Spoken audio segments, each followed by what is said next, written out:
And to help piece this all together, I'm joined by Fred Teng, president of the America-China Public Affairs Institute. Welcome back to the show.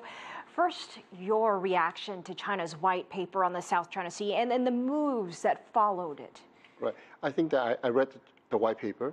I think that in it states China's case, so it looks like they're posturing. But really, if you're looking at the title of the white paper, which I wrote it down, it's quite long. It's called China Adheres to the Position of Settling Through the Negotiation the Relevant Disputes. So the key word is really settling and through negotiation. And I think that now that the Philippines has the court ruling on one paper, and China will have this, and then they will be talking to each other using this as kind of a basis for both sides. I want to get your reaction to that in just a moment. But first, what do you think will happen next in the South China Sea? Do you think we'll see any changes or any actions at all following this result? Will anything change at all? Well, any type of these tribunal arbitrations, it's very hard to have enforcement of the decision unless you send military, which is not going to happen. I do not think that we'll see big changes at this point. I think that over time, hopefully with the new president of Philippines, China and Philippines can really negotiate all these terms, and it's about give and take and have a peaceful settlement between the two countries.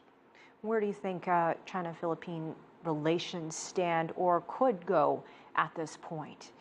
Like I said, with the new president, Mr. Duterte, I think that even before the election, he's been having a much friendlier gesture to China. And hopefully the relationship between him and President Xi will, if they meet or they can improve. This is just one of the issue. I mean, there are hundreds of territorial disputes all over the world. I mean, 90% of the countries are involved. But the thing is, let it rest. It's better to make it rise and become confrontational. What do you think this result does to China's standing in the world? Do you think that there could be different perceptions now of China by the international community or not at all? Well, even before this, I think there are certain countries come out and fully support China, and some countries say China has to adhere to the ruling, and some people stay neutral. But I think all of the countries do not want to see any arms conflict between any country because they will not do any good to anyone. So everybody's really hope for a peaceful resolution to this issue.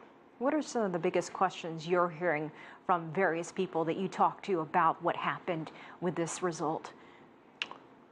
Like I said, I think that as I talk to a lot of people in the U.S. Department and the Chinese, government, and if you read all of the statements from the U.S. State Department, from the China, they all call for peaceful resolution. Nobody call for war or anything like that. And I think that it's more of the netizen who is really going rallying and so forth. And I think that I'm pretty confident. Yesterday morning when I landed in Washington, D.C., I start reading the paper. I was very worried. But by 4:30 last night, after the whole day of conference with many different countries and also Ambassador Cui's speech and all the question and answer, I feel very confident. I think that this matter will slowly quiet down and then let the two parties, which is China and Philippines, to settle their dispute.